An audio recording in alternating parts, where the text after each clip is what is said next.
Class 12 का गतिमान आवेश तथा चुंबकत्व के बारे में पढ़ा रहे थे। इसमें एक हेडिंग पढ़ाने चल रहा है, एक समान चुंबकीय क्षेत्र में गतिमान आवेश पर लगने वाला बल, जिसको हम लॉरेंज बल भी कहते हैं। इंग्लिश में इसी को कहेंगे force on a moving charge in uniform magnetic fields. इसमें सबसे पहले आपको जानना है कि एक समान चुंबकीय क्षेत्र में गतिमान आवेश पर लगने वाले जो बल थे, उस बल की सबसे पहले खोज लॉरेंज ने किया था, इसलिए इस बल का नाम लॉरेंज बल रखा गया था। ठीक है ना। तो उसकी डिफिनीशन दी जाती है कि जब किसी एक समान चुंबकीय क्षेत्र में जो गतिमान आवेश होता है,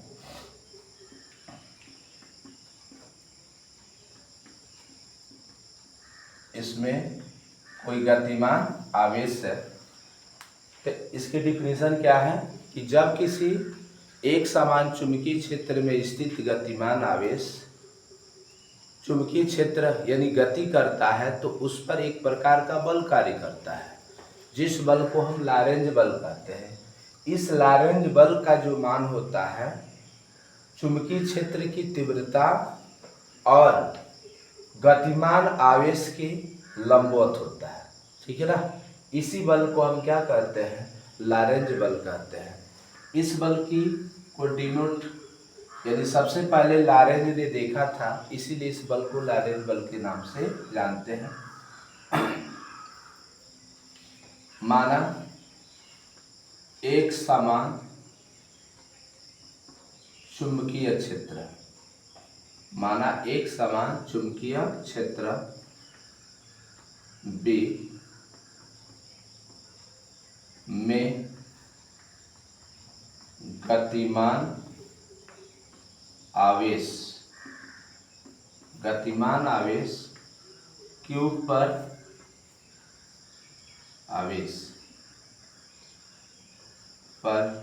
लगने वाला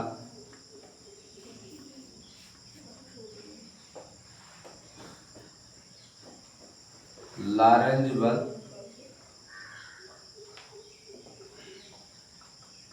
कैपिटल F है। तो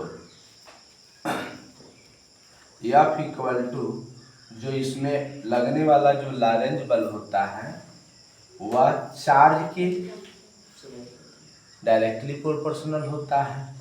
लॉरेंज बल is directly proportional to the intensity of magnetic field होगा। लॉरेंज बल is directly proportional to the velocity of charge.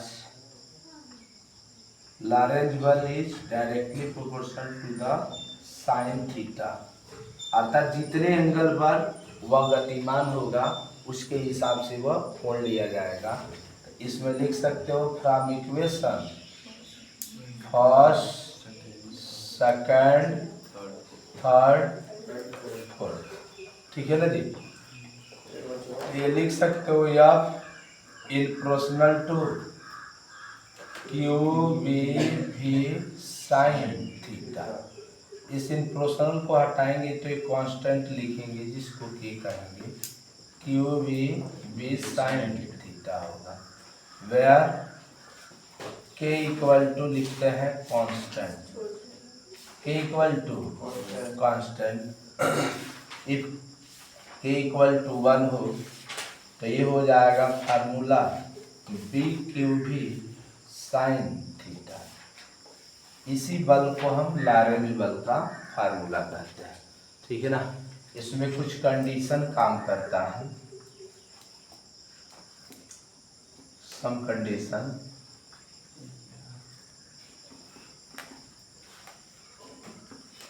First number, अगर जो ये गतिमान आवेश, देखो चार्ज दो ही तरह के होंगे, एक इलेक्ट्रॉन और एक प्रोटॉन।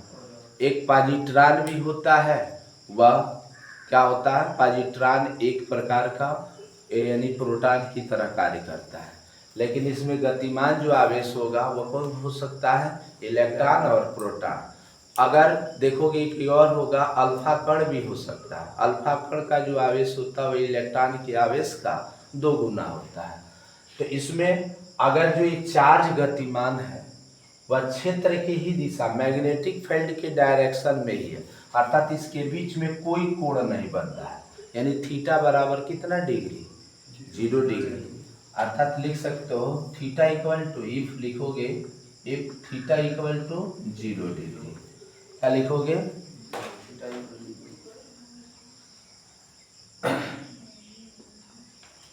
इन डायरेक्शन लिख सकते हो, in direction of magnetic field, चुंबकीय क्षेत्र की दिशा में, चुंबकीय क्षेत्र की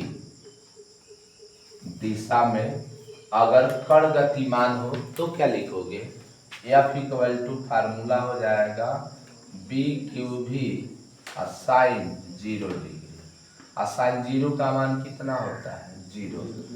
अर्थात कोई भी मूविंग चार्ज है, अगर मान लीजिए ये पूरा जो है ये क्या मैग्नेटिक फील्ड की डायरेक्शन है, अगर ये चार्ज भी इसी डायरेक्शन में क्या कर रहा है, मूव कर रहा है, इस तरह नहीं, इसी डायरेक्शन में मूव कर रहा है, तो इस पर कोई फोर्स काम नहीं करेगा, ठीक है ना जी। तो एफ इक्वल टू कितना न्यूटन काम करेगा, 0 न्यूटन।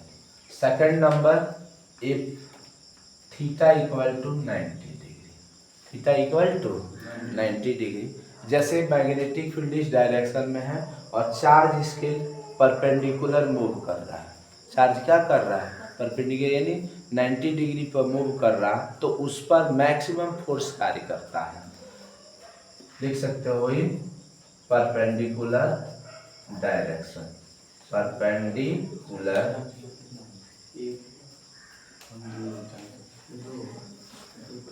ऑफ मैग्नेटिक, लिख सकते हो चुंबकीय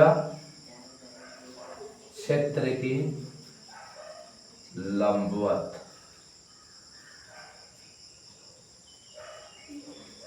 अगर लंबवत हो तो एफ मैक्स फोर्स कार्य करेगा, maximum force equal to B Q V sine 90 degree, ठीक है ना।